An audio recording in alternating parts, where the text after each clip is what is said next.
Cuarto Congreso Internacional de Innovación Social, Humanización de las Ciencias en el Desarrollo Territorial y la Construcción de Paz, llevado a cabo los días 27 y 28 de octubre del año 2022, Auditorio R, Campus La Nubia, Universidad Nacional de Colombia, sede Manizales.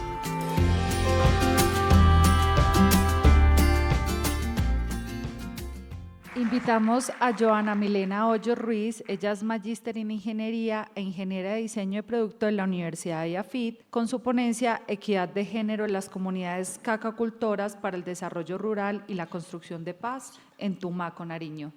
Bueno, ¿cómo están? Buenas tardes. Bueno, antes, como para empezar, quiero leer esta frase de una de nuestras mujeres empoderadas con las que hemos trabajado, y es: vivir por lo que soy y quiero ser, no por lo que otros quieren que sea. Mírennos, somos la luz de nuestra propia sombra, el reflejo de la carne que nos ha acompañado, la fuerza que impulsa a las olas más minúsculas. Somos el azar del oportuno, la paz que termina con las guerras ajenas, dos rodillas arañadas que resisten con valentía. Mírennos, decidimos cambiar la dirección del puño porque nosotras no nos defendemos, nosotras luchamos. Mírennos, somos también dolor, somos miedo, somos un tropiezo fruto de la zancadilla de otro que pretende marcar un camino que no existe.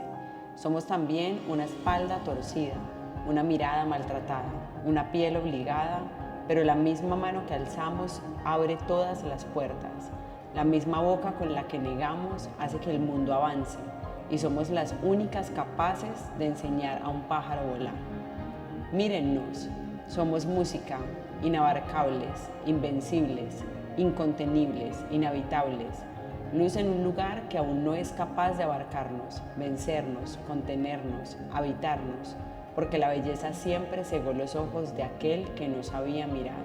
Nuestro animal es una bestia indomable que dormía tranquila hasta que decidieron abrirle los ojos con sus palos, con sus insultos, con este desprecio que, óigannos, no aceptamos. Mírennos, porque yo lo he visto en nuestros ojos, lo he visto cuando nos reconocemos humanas en esta selva que no siempre nos comprende, pero que hemos conquistado. He visto en nosotras la armonía de la vida y de la muerte, la quietud del cielo y del suelo, la unión del comienzo y del fin, el fuego de la nieve y la madera, la libertad del sí y del no, el valor de quien llega y quien se va, el don de quien puede y lo consigue.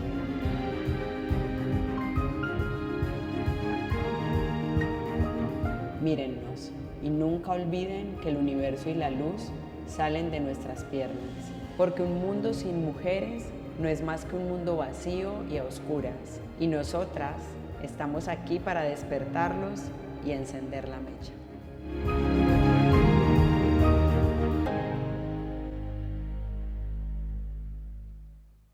En el día de hoy vengo a hablarles un poco sobre estrategias de género, inclusión y equidad.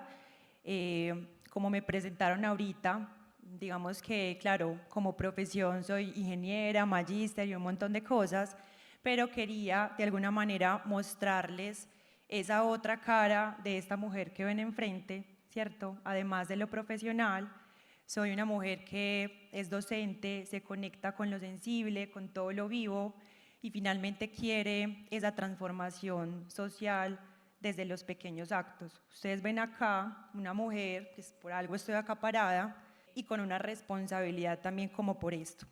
Cuando nosotros hablamos de equidad de género, digamos que específicamente ahorita les voy a contar un poco esto en la ruralidad, pero quiero antes como inclusive conectar todo lo que hemos conversado con los demás profes, con los demás expertos. Ayer en el panel conversábamos este tema de la paz en uno de nuestros primeros invitados que nos explicó todo esto, que fue José, y María nos decía desde Uruguay como que, bueno, venga, pongámonos los ojos de qué significa la paz. Entonces esto me quedó a mí como sonando, ¿cierto? Porque hoy la idea es poderles contar un poco qué pasa en Colombia y qué pasa en la ruralidad con el tema de género, pero creería que esto es transversal. Lo primero para trabajar temas de género, inclusión y todo este tema de equidad también es que nos pase por el cuerpo, ¿cierto? Podernos identificar. Todos podemos básicamente de alguna manera hacer que esto nos pase por el cuerpo. Estaba indagando, por ejemplo, en Uruguay, el tema de la violencia doméstica de las mujeres es el segundo delito más significativo en esos territorios, después, por ejemplo, del hurto, e inclusive me pareció algo súper teso que leí, pues a pesar de todos los avances que han tenido con todo este tema de las mujeres, desde el 2005 ha habido un incremento del 580% en todo este tema de violencias contra las mujeres, pero lo más problemático es que en términos de justicia, de recursos, no ha habido un incremento, siguen con los mismos recursos de hace 17 años, ¿cierto? Y también indagué un poco sobre el tema de España. Si bien en España el tema de género es muy importante y han sacado muchas leyes, hay también un tema muy teso y es que el 79% de esas mujeres que han muerto de feminicidio, pues finalmente nunca han contado su historia, ¿cierto? Son voces que nunca inclusive se escucharon. Y también un tema en España es las mujeres que están pues en una situación de migración. ¿Qué pasa con la trata de mujeres, con la explotación sexual? Y finalmente vemos que esto transita en todos los territorios, el tema de género. Específicamente hoy vengo a contarles pues que el tema de género a nivel de Colombia, a nivel de mundo, todavía vemos mucha inequidad, vemos que más de 2.400 millones de mujeres todavía en el mundo tenemos una diferencia salarial, económica, inclusive pues de compensación desde lo laboral. Vemos inclusive que las niñas son las primeras en desertar la escuela. Vemos también inclusive en el último año y medio más de 4.000 feminicidios en Latinoamérica. Entonces creo que esto es algo significativo para todos y todas. Además pues que en la ruralidad esto pues obviamente se incrementa. Como podemos ver acá, según la CEPAL ha hecho una proyección de en Colombia qué pasa con la pobreza monetaria, y si nosotros comparamos todos estos países a nivel de Latinoamérica, pues digamos que Colombia es el que está como en el tope con respecto a esa pobreza monetaria. De esa pobreza, el 12.2% es pobreza extrema y digamos que está mucho más relacionado en el tema de la ruralidad. Cuando hablamos entonces de la ruralidad, vemos entonces que hay pobreza, hay estancamiento de la productividad, de la competitividad, vemos también que hay concentraciones de tierra, desigualdad de género, falta de relevo generacional y exclusión social. Todo esto pasa en el sector cacaotero. Digamos que el proyecto en el que nosotros estamos y lo que les vengo a contar hoy está muy enfocado en el sector cacaotero porque además de tener todas estas problemáticas tenemos una baja escolaridad, lo que minimiza la apropiación de conocimientos y la adopción de nuevas tecnologías, es decir, nuevos retos también ahí. Vemos que en el tema rural la participación, por ejemplo, a nivel productivo del cacao, el 60% es de hombres y el 23% de mujeres. Las mujeres encuentran en este sector barreras sociales, culturales, institucionales, tienen problemas también, en este caso para el derecho de la propiedad de tierras, específicamente muchas solamente se centran en las tareas domésticas y de cuidado. Son mujeres que no son reconocidas por esto, además de que es una actividad no remunerada, y vemos finalmente una posibilidad de cómo las mujeres pueden tomar acción, tomar decisiones para que podamos llevar a otro nivel las tierras y convertir procesos inclusive más sostenibles en el tiempo. Otra problemática en el sector rural, además del tema del género, es la inclusión generacional. Muchos hablábamos de relevo generacional, pero ya queremos hablar es de inclusión generacional porque nosotros no queremos minimizar también a estos adultos mayores que tienen todo el conocimiento y la tradición también de cómo hacer las cosas. En el campo, la edad promedio es de 53 años. Vemos que la mayoría de poblaciones es, pues, obviamente adultos mayores, y lo que vemos es que el 23% de la población rural son jóvenes. Hay un porcentaje significativo, o bueno, muy similar entre mujeres y hombres, y la problemática acá es que los jóvenes del campo no creen realmente en que puedan encontrar oportunidades para proyectar su vida, su futuro, su motivación en el campo. Esto lo vemos por el tema del conflicto armado, por el tema también de la motivación, y bueno, hay un tema de analfabetismo importante. Volvemos con el tema de la pobreza multidimensional e inclusive el trabajo no remunerado. Y aquí hay algo muy importante, y es en el tema de la pobreza, que volvemos inclusive a resaltar cómo el género genera inclusive más inequidad, y es qué pasa entonces con los embarazos adolescentes, qué pasa entonces con el abandono escolar y con la migración, cuando inclusive son mujeres las que migran y tienen más vulneración desde el tema sexual. Les voy a mostrar un video del proyecto, digamos, que cobijó toda esta estrategia, y más adelante lo sigo contextualizando. El Efecto Cacao es una alianza que trabaja desde 2019 para mejorar las condiciones de vida de las comunidades cacaocultoras en 4 subregiones de Colombia: Urabá, Bajo Cauca, Huila y Tumaco. El campo ha sido el escenario principal de varias décadas de conflicto armado en Colombia, en donde las regiones cacaocultoras coinciden con los territorios más afectados, no solo por la guerra, también por la producción de cultivos ilícitos. El Efecto Cacao busca transformar los territorios cacaocultores y fortalecer la cadena productiva del cacao para dignificar al cacaocultor y hacer más próspera su vida, la de su familia y la de su comunidad, sumándole al escenario actual de posconflicto que vive el país. Es por esto que el cacao es conocido como el cultivo de la paz. El género, la inclusión y la juventud son enfoques que se abordan de forma transversal desde los diferentes componentes del proyecto. Así, el Efecto Cacao facilita la vinculación de las mujeres y jóvenes a las actividades productivas del cacao, promueve la participación y la toma de decisiones equitativas en las asociaciones, fortalece los emprendimientos de mujeres y jóvenes en las comunidades, fomenta el desarrollo de habilidades socioemocionales y de resiliencia de manera diferenciada con líderes y jóvenes, e implementa procesos educativos de formación técnica y tecnológica. Además, buscando llegar más lejos en el abordaje de las brechas de género y de inclusión generacional, se ha propuesto modelos de aprendizaje significativos centrados en las personas, garantizando la sostenibilidad de las iniciativas en la ruralidad. Bueno, como podemos ver, el Efecto Cacao es un proyecto en el marco de la alianza que apoya el sueño de chocolate.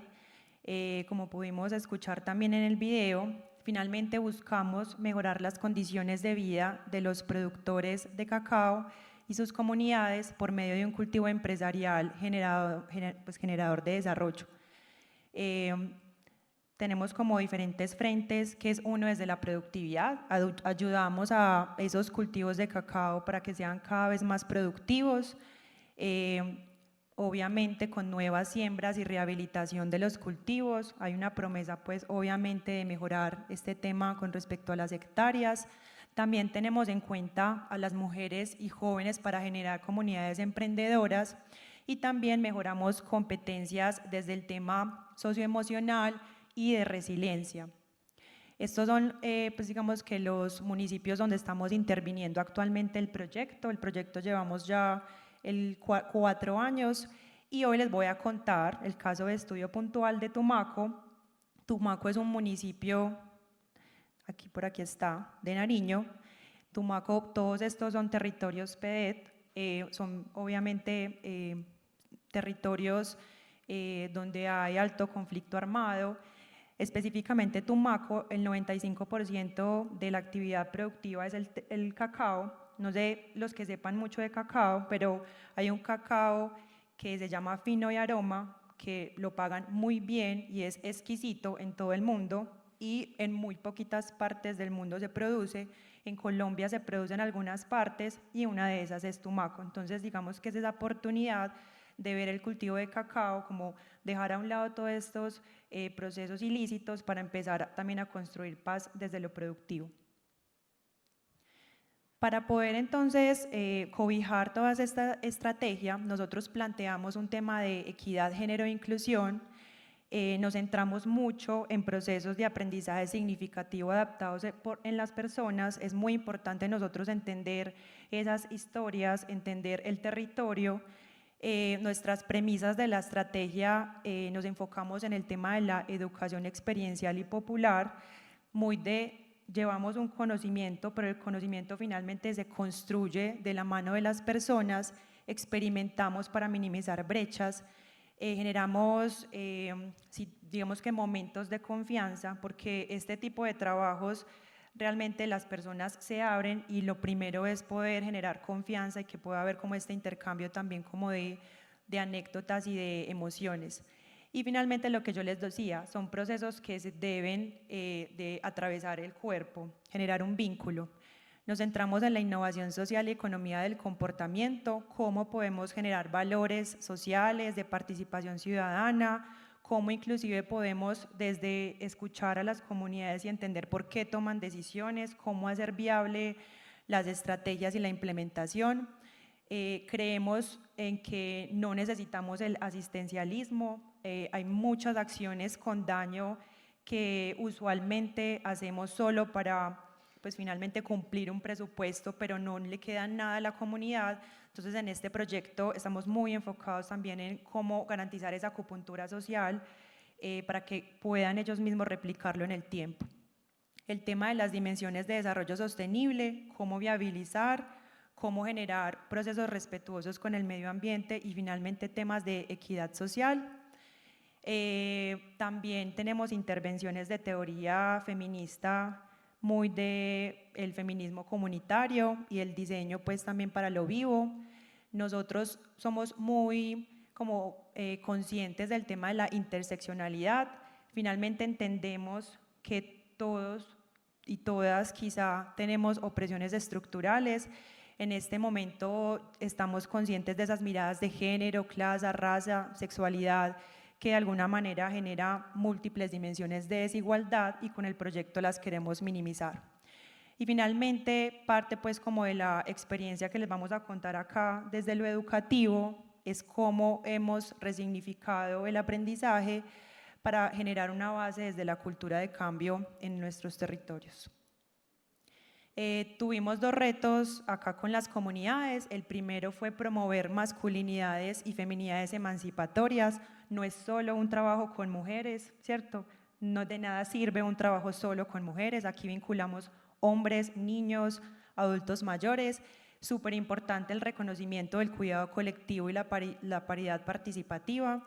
Y también tuvimos otro reto de cómo vincular a los jóvenes para que generaran todo este tema de liderazgo y de participación en la toma de decisiones. Finalmente los jóvenes motivan e inspiran a los territorios. Nos hicimos esta pregunta: ¿cómo enfocar los procesos de aprendizaje en la cooperación, inclusión y equidad, tejiendo redes colaborativas de cuidado?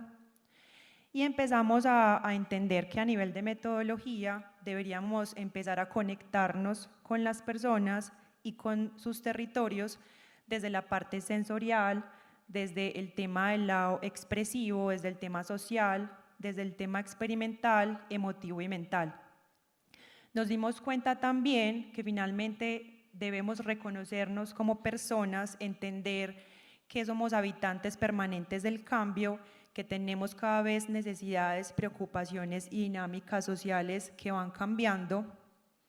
Y empezamos también a combinar esto con el diseño, ¿cierto? Con el diseño pudimos encontrar esta manera de poder generar un balance entre, bueno, cómo podemos generar resultados que suplan las necesidades de las comunidades, pero a la vez también podamos dejar capacidad instalada, que ellos mismos puedan sostenerlo en el tiempo.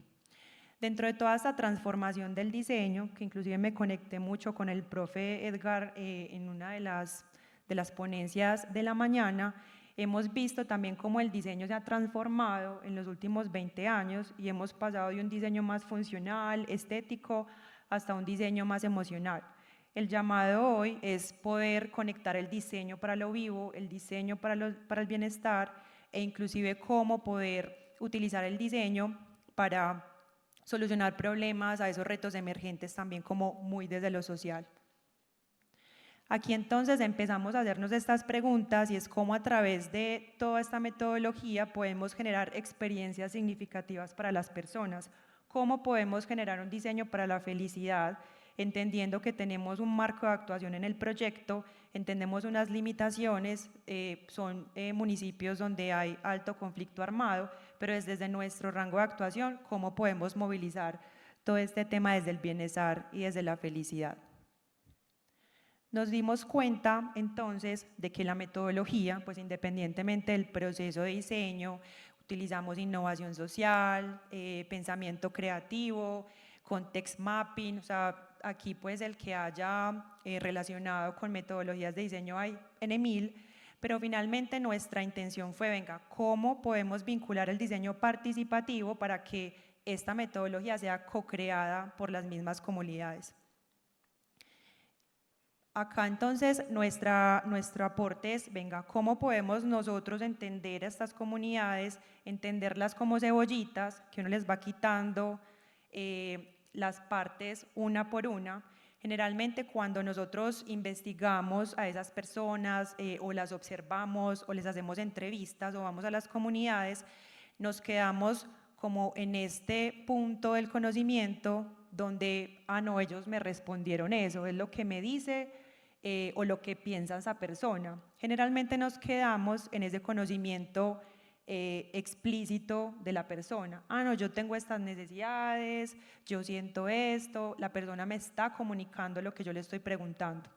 Lo que nos dice esta metodología de irnos más profundamente a las personas y literalmente pelarlas como cebollitas es, venga, ¿qué tal si empezamos a entender ese conocimiento observable? ¿Cierto?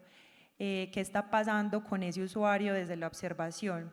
Y finalmente, llegar hasta el centro y es el usuario que siente, el usuario que sueña, y pues finalmente ese es un conocimiento tácito y latente donde las personas ni siquiera sabemos que tenemos una necesidad puntual. Ahí está, digamos que la posibilidad de innovar más grande si logramos obviamente esta profundidad de las personas. Con todo esto se propuso esta metodología de aprendizaje significativo, un momento donde percibimos esas experiencias y esos conocimientos de las personas muy desde lo cotidiano, problematizamos obviamente con diferentes retos desde la cotidianidad y de la mano de la cultura. Aquí lo que hicimos fue todo este tema de resignificar la información y poder relacionarla pues también como con la cotidianidad dependiendo de las comunidades, y finalmente tenemos un momento en que accionamos y sostenemos el conocimiento y lo llevamos a la acción.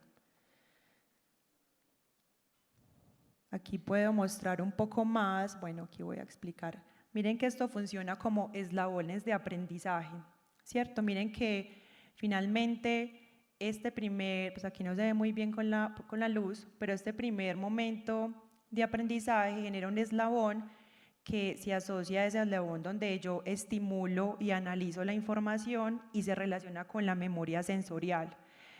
Así realmente funciona la memoria de todos y todas, es decir, primero tenemos una sensación sensorial, donde yo puedo reconocer patrones, identifico estímulos, eso hace parte del proceso lógico-racional. Después tenemos un eslabón donde generamos un diálogo y una reflexión, que llevamos esto a una memoria a corto plazo, y finalmente está el eslabón de aprendizaje de acción con propósito, donde yo ya inclusive con esos conceptos, con ese conocimiento, puedo accionar, puedo tomar decisiones, puedo replicar. Aquí la idea fue, en cada uno de estos momentos de la metodología, encontrar herramientas, de nuevo, desde diferentes autores, y lo que hicimos fue resignificarlas y co-crearlas con la comunidad para que les quede obviamente a ellos. También unos principios pedagógicos que tuvimos en cuenta fue el lenguaje afectuoso, el tema del simbolismo, era muy importante el diálogo de experiencias, la lectura crítica de las realidades, la construcción de saberes y el llamado a la acción. Aquí entonces, dentro de la estrategia de esa innovación social para la construcción de paz, digamos que desde el proyecto El Efecto Cacao, nosotros sabemos que para tener una construcción de paz sostenible es muy importante una combinación de procesos. Entonces aquí lo que hicimos fue accionar procesos psicológicos, sociales, económicos, y lo que hicimos fue brindar oportunidades a largo plazo para las personas. Generamos alianzas no solamente con actores internos del proyecto, sino también dentro del ecosistema de los diferentes territorios. Estos han sido unas estrategias que hemos movilizado para la construcción de paz, y al finalizar les explico un poco más la de género.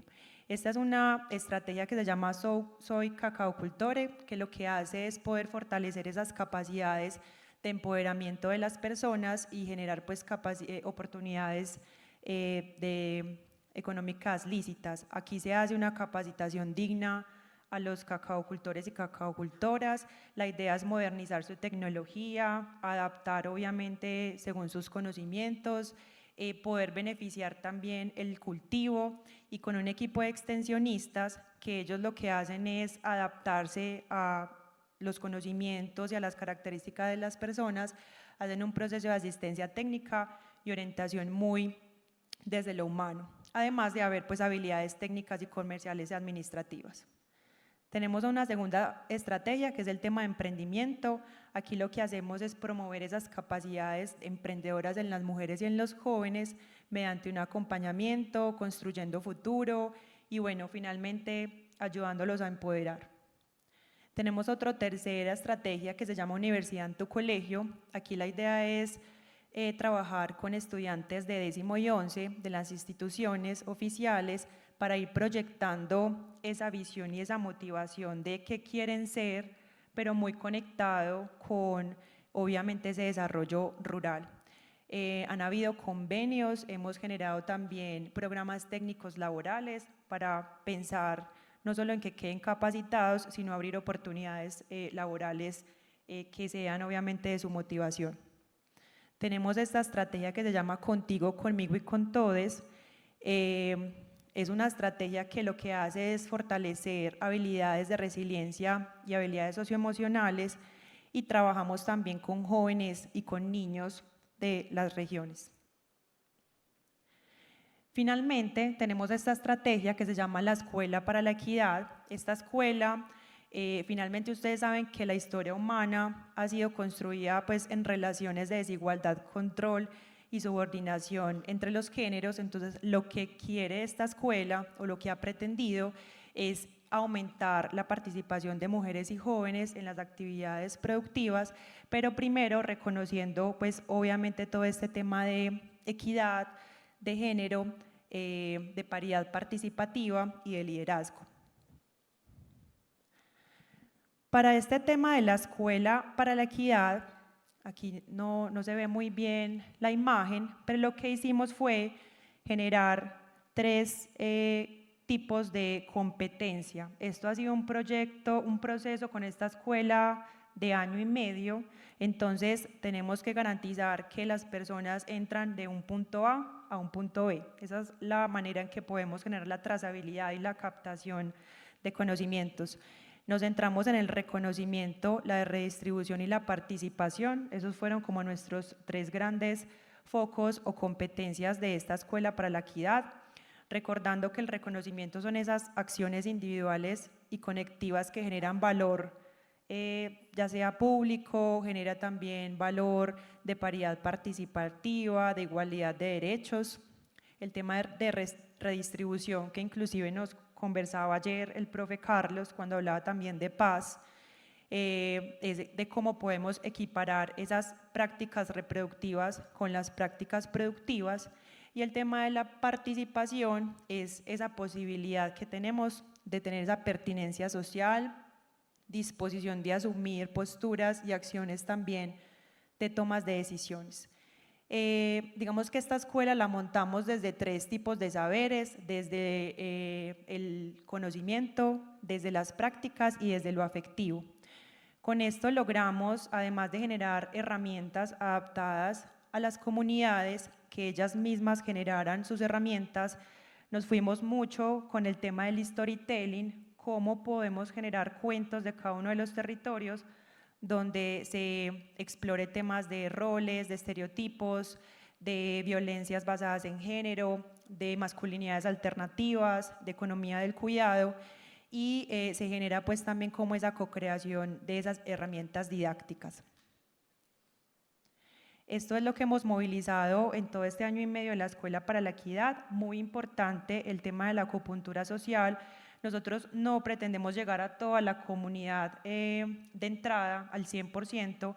Lo que hicimos fue detectar unas lideresas, líderes, unos embajadores, embajadoras, y lo que hicimos fue fortalecer al equipo para que pues finalmente pudieran ser germinadores de conocimiento a largo plazo. Hemos movilizado también eventos en pro a la mujer, muy desde su emprendimiento, muy desde la productividad, y también pues poniendo sobre la mesa el tema de los derechos humanos. Ya como resultados, como les contaba, el proyecto está en su tercer año. No me voy a quedar pues mucho acá como contándoles esto pues punto con punto. Lo más importante es que hemos logrado fortalecer las condiciones de vida de todas estas poblaciones de estos municipios que les conté. Finalmente también con nuestro modelo inclusivo y de creación de valor compartido hemos logrado apuntar a diferentes áreas, desde lo productivo, desde la asociatividad, desde el emprendimiento, inclusive desde lo socioemocional, inclusive también vinculando a los niños, porque creemos que es la manera en que esto puede quedar en las comunidades con un andamiaje significativo para que ellos mismos puedan seguirlo replicando. O sea, el proyecto se acaba y la idea es que ellos puedan continuar obviamente como con el proceso. Hemos logrado vincular a muchos productores, específicamente en Tumaco el 50% son mujeres. Hemos intervenido también hectáreas de cacao, además pues de promover el emprendimiento. Hemos logrado también fortalecer capacidades en 270 jóvenes, y pues finalmente con este tema de la Escuela para la Equidad ya hemos tenido un alcance de 98 personas, que para nosotros obviamente es significativo. Ya como conclusiones, este tipo de proyectos, pues primero se requiere una articulación de diferentes aliados. Ustedes vieron al principio que no es solo Fundación Lúker, no es solo Lúker Chocolate, finalmente es un ecosistema que se conformó teniendo en cuenta las habilidades de cada aliado. Hay universidades, hay fundaciones, entonces es muy importante esa conformación de esos ecosistemas. Estamos literalmente centrados en privilegiar esos grupos sociales más vulnerables. Estamos trabajando con mujeres, jóvenes, afrodescendientes, niños, niñas, adultos mayores. Es muy importante para nosotros lograr que ellos tengan un ingreso sostenible en el tiempo, que podamos promover esas alternativas productivas, ese empleo formal. Finalmente, cuando nos dirigimos a las mujeres, lo que queremos es que ellas sean gestoras de ese cambio social, que puedan también ayudar pues, a contribuir a todo este movimiento de liderazgo como embajadoras. Generamos cohesión social, finalmente también con nuestra participación. Y algo que también queremos dejar pues como sobre la mesa es cómo promovemos ese desarrollo integral, equitativo e igualitario de las familias, y también cómo nosotros hemos logrado vincular no solamente a las mujeres, sino también a los hombres, que finalmente ustedes saben que si en las ciudades aún se ve el tema del machismo, esto se incrementa mucho en la ruralidad. Entonces ha sido un trabajo muy interesante cómo poder trabajar con los modelos mentales con los que venimos. Todos estamos transitando de una manera esa mejor versión de nosotros mismos, con el conocimiento que cada vez tenemos más a la mano. Entonces ha sido un proceso muy bonito de transformación social, donde se conectan a los hombres, donde se conectan a las mujeres, e inclusive se empiezan a conectar también a los niños y niñas, porque pues vemos situaciones donde las niñas solamente entonces no van a estudiar porque tienen que hacer el almuerzo, o no juegan fútbol porque eso es solamente para los niños. Las niñas generalmente no pueden o pues finalmente pensar en ir a una universidad, eso es prácticamente una locura porque es que usted tiene que tener hijos, usted nació para tener hijos. Entonces son este tema que estamos transitando todos y todas, inclusive acá, todos nosotros con todos los privilegios que tenemos, pero que obviamente con la ruralidad el trabajo es mucho más delicado, tenemos que ir obviamente de la mano de esta familia y reconocer obviamente la historia que hay detrás de cada uno de los rostros con los que trabajamos.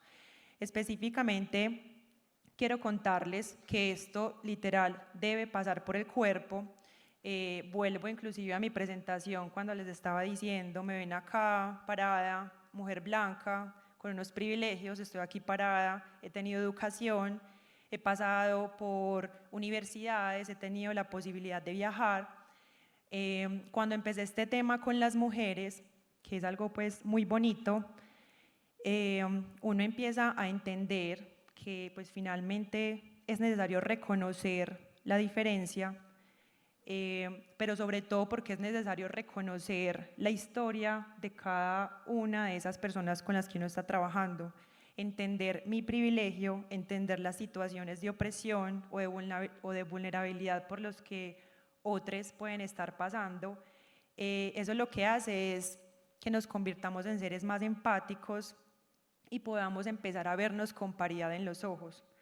Específicamente cuando empecé este trabajo con las comunidades, me empecé a dar cuenta, como lo decía inclusive José en la primera sesión de apertura, cuando hablamos de paz, uno se empieza a poner unas gafas. Pasa lo mismo con el tema de género, que creo que pueden llegar a ser las mismas gafas, solo que empiezan a tener filtros ahí multidimensionales. Cuando empecé a trabajar con las mujeres, me empecé a poner unas gafas y empecé a entender aún más estos procesos y me di cuenta que como mujer blanca, privilegiada, con todo esto que les he contado, trabajando con estas mujeres rurales, campesinas, afro, sus historias empezaron a resonar en mi cabeza y me di cuenta que yo me reconocía en sus rostros. Muchas de las historias de violencia también las reflejaba en mi vida, obviamente de diferente manera por lo que les cuento de las historias de ella y mis historias, pero empecé a reconocerme en los rostros de estas personas, de estas mujeres afro con una historia de violencia y de maltrato y de segregación.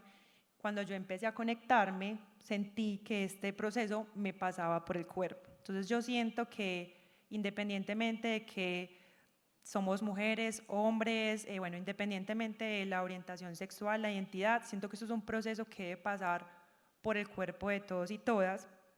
El tema de género, inclusive me parece muy, muy teso porque muchos dicen que el género no debería como de existir. Finalmente el género es esta construcción social que nos imponen, entonces usted debería ser así, usted debería comportarse así, solo por el sexo que de entrada tenemos.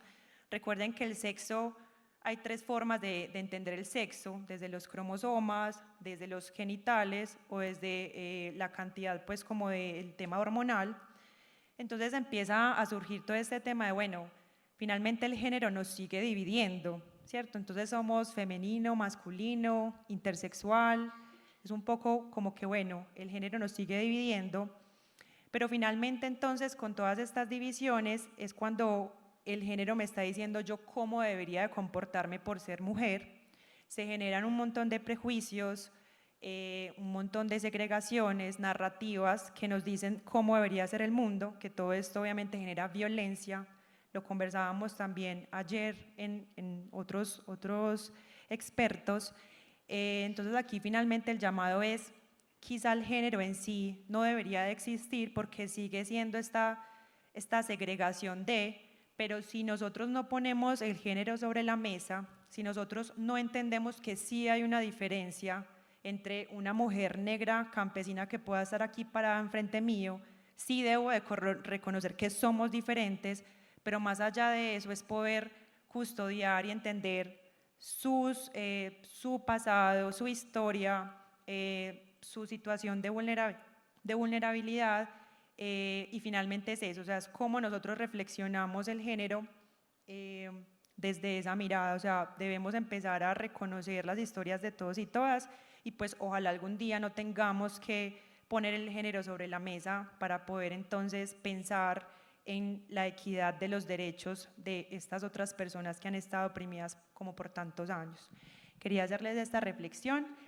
Para finalizar, quiero hacer quiero leer esta frase que es: el futuro no es un lugar al que vas, sino que es un lugar que creas. Y pues obviamente yo acá soy tan solo una vocera, quiero que escuchemos las voces de nuestras empoderadas y también ellas cómo ven su visión del mundo.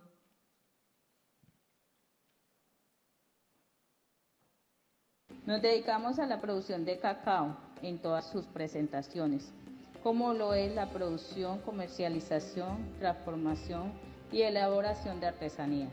Actualmente 10 mujeres hacemos parte de la unidad productiva llamada Artesanías Agrecán.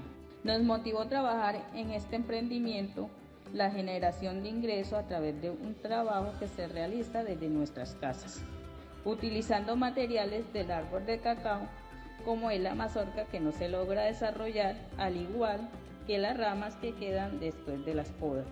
Me encanta vivir en una zona tan hermosa y productiva como es Urabá, ya que por su economía nos permite establecer cualquier unidad de negocio. Me motiva el trabajo colectivo porque cuando se trabaja en equipo se consiguen grandes triunfos y nuestra mayor motivación es que podamos generar mejores ingresos para el sustento de nuestros hogares.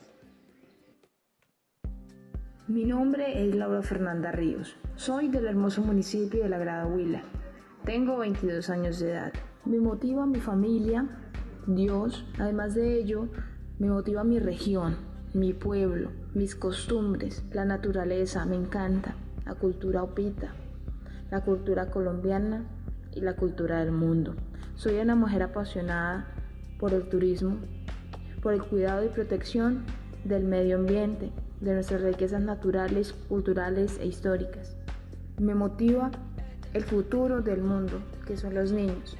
Es grato para mí poder enseñarle a niños y hasta adultos la gran importancia de nuestros recursos naturales.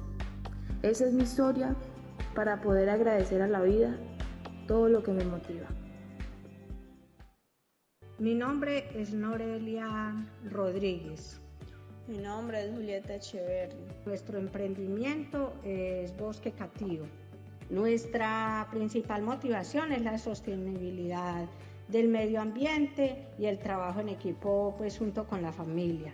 La libertad, el aire fresco y puro es nuestra mayor inspiración. Creemos pues también que lo más importante para nosotros no es siempre el dinero, pero sí la paz, el amor y la armonía. Somos felices disfrutando del aire, los árboles centenarios, el canto de los pájaros. Confiamos que con nuestro trabajo impactamos positivamente al medio ambiente y a las próximas generaciones, con el cuidado a los recursos naturales y el trabajo dentro de la legalidad. Gracias al efecto cacao hemos podido fortalecernos, gracias a las capacitaciones y al acompañamiento que hemos tenido de parte de este bonito proyecto de Efecto Cacao, tanto como cacaocultores como apicultores. Hemos visto un impacto muy positivo dentro del desarrollo de nuestros proyectos. Bueno, muchas gracias. No sé si alguien tenga alguna pregunta. Joana, buenas tardes. Felicitarte, no es un trabajo fácil en territorio y más en un tema como tan marcado y que todos sabemos que es el machismo en la ruralidad, ¿no? Y más que en la ruralidad, yo creo que es algo que se extiende por todo el país. Yo creo que el país ha estado haciendo, o estas generaciones se están preocupando mucho por hacer esa transición, que no debería ser así, ¿cierto? Debería ser ya una práctica muy natural, existir esas diferencias. Pero quisiera preguntarte si se ha hecho algún trabajo con esas entidades que prestan extensión rural en cuanto al tema de la asistencia técnica, por ejemplo, de ese cultivo agroforestal del cacao, es muy notorio en el agro ver que llegan estos técnicos y va dirigido hacia los hombres y no hacia las mujeres. No sé si se ha hecho algún trabajo también con ellos, porque son actores claves en territorio, pues que pasa lo que tú dices, ¿no? No es un solo trabajo con las mujeres y hay que involucrar a los hombres, pero estos actores que terminan siendo quienes brindan asistencia técnica, quienes más comparten con ellos, los que más reproducen estas prácticas. Sí, ¿cómo es tu nombre? César. César. Bueno, César, muchas gracias. Nosotros dentro del proyecto tenemos, pues digamos que extensionistas, tanto pues mujeres como hombres, y lo que nos gusta de este extensionismo, además de que no solamente acompaña pues al productor o productora en mejoramiento de sus cosechas, sino que obviamente también tiene toda esta metodología de aprendizaje significativo e incluyente. Lo que hacen es, ellos primero tenemos como un momento de diagnóstico donde entendemos las necesidades de cada familia, entendemos cómo es su terreno, cómo son sus hectáreas, porque también es muy importante entender que el cacao se demora aproximadamente 4 meses en, pues obviamente salir como todo su proceso productivo, pero también hay que dejar descansar la tierra. Entonces también se hace una especie de diagnóstico, entendimiento de la necesidad de cada familia, y lo que se hace es potencializar eso que están haciendo muy bien, esas buenas prácticas, y de ahí entonces es, bueno, ¿cómo podemos mejorar esto? Hacerles entender también en un tema de cuidado de sus tierras, muy también desde lo prospectivo, y también hay una integración muy bonita, porque pues en el hoy la mujer muchas veces solamente interviene en el proceso de cacao, en el momento del secado, digamos que porque son procesos como muy manuales y delicados que debe de tenerse en cuenta dentro del cacao, pero cada vez más con todas estas proyecciones, con las maneras en que inclusive se trabaja el tema de la producción con ellos, cada vez más estamos trayendo más a estas mujeres, inclusive a los jóvenes, para que puedan ser replicadores de buenas prácticas en los territorios, en las tierras, y cada vez nos estamos dando cuenta que incrementar la participación de la mujer garantiza también el sostenimiento a largo plazo de esta actividad productiva. Entonces es un tema de, básicamente son escenarios muy adaptados a cada familia. De nuevo también tenemos familias donde quizá el campesino es un adulto mayor, eso es la gran mayoría de los casos, entonces es también cómo hacer la apropiación tecnológica con estas personas, cómo garantizar una inclusión generacional y que también posibilitar escenarios donde estas personas campesinas que llevan tanto tiempo haciendo las cosas de una manera, cultivando de ciertas maneras, también puedan transferir esas buenas prácticas y se genera cohesión también como dentro de la comunidad. Muy buenas tardes, mi nombre es Amparo. Joana, yo quería agradecerte a ti y a todo el grupo que ha puesto una mirada en esta región y en este tipo de problemas. A mí me llama mucho la atención la producción del cacao. Y teniendo en cuenta la región de Nariño, que ha sido una región donde por mucho tiempo no ha tenido un desarrollo, digamos, productivo, ni económico, ni comercial, y llega un momento donde llegan a ser reemplazados muchos productos que de hecho la región es muy rica en, digamos, en producción, ¿cierto? De plátano, de maíz, el cacao, inclusive la palma, pero miramos en este momento que ha cogido fuerza el cultivo de la coca. No sé si donde ustedes están tuvieron la oportunidad de mirar que casi que un gran porcentaje de la población está siendo gobernada por narcos o narcoguerrilla.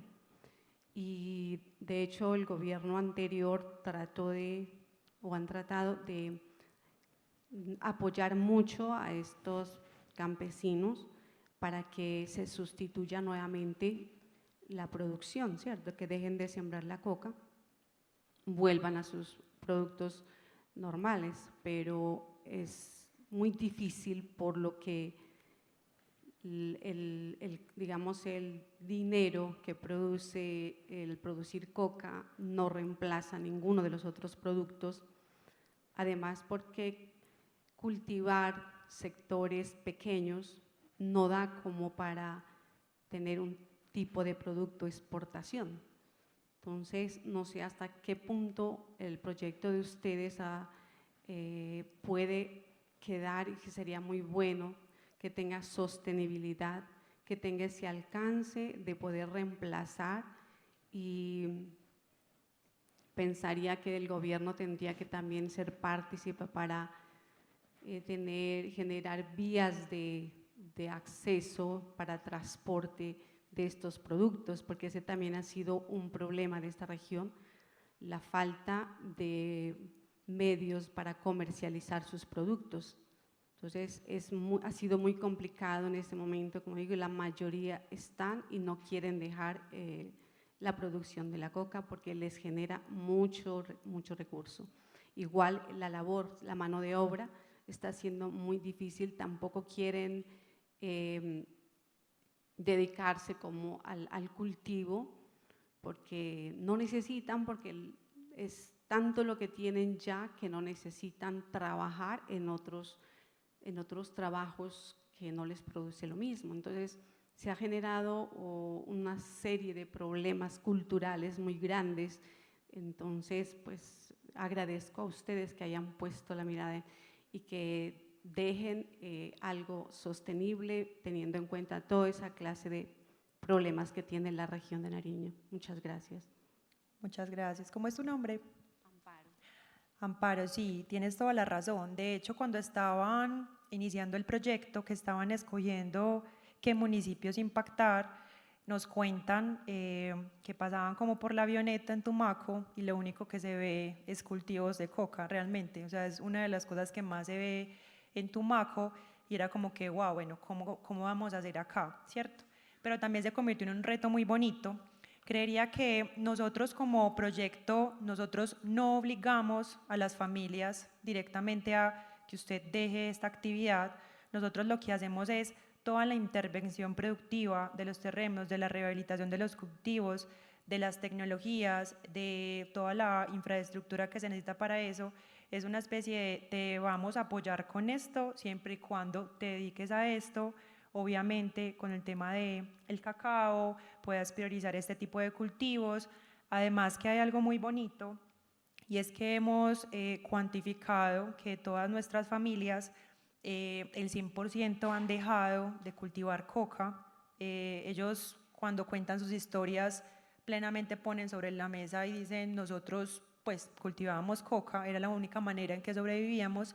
En el hoy encuentran un valor muy bonito en el cacao, sobre todo porque digamos que el Lúker lo que hace es poder garantizar la comercialización a un muy buen precio. Es un cacao, como les digo, fino de aroma que es muy potente a nivel también nacional e internacional, y además algo que creo que también está haciendo mover a las familias, y es que no solamente estamos quedándonos en lo productivo, sino que si haces parte del proyecto te estamos dando habilidades técnicas, administrativas, financieras, estamos dándole educación a tus hijos, estamos ayudando a tu mujer a emprender, estamos cohesionando a la comunidad, estamos articulando en el territorio diferentes asociaciones donde se hace toda la práctica del cacao, que obviamente teniendo en cuenta el desplazamiento, que sea más asequible. Entonces finalmente estamos entregándoles un montón de, digámoslo así, beneficios que obviamente ellos deben de asumir su parte, porque de nuevo nosotros no somos asistencialistas, no les estamos regalando nada,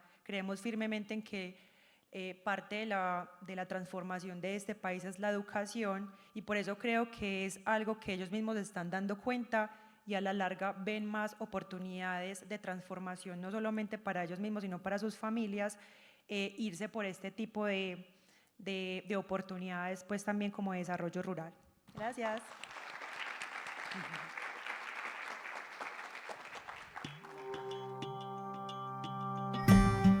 Cuarto Congreso Internacional de Innovación Social, Humanización de las Ciencias en el Desarrollo Territorial y la Construcción de Paz, llevado a cabo los días 27 y 28 de octubre del año 2022, Auditorio R, Campus La Nubia, Universidad Nacional de Colombia, sede Manizales.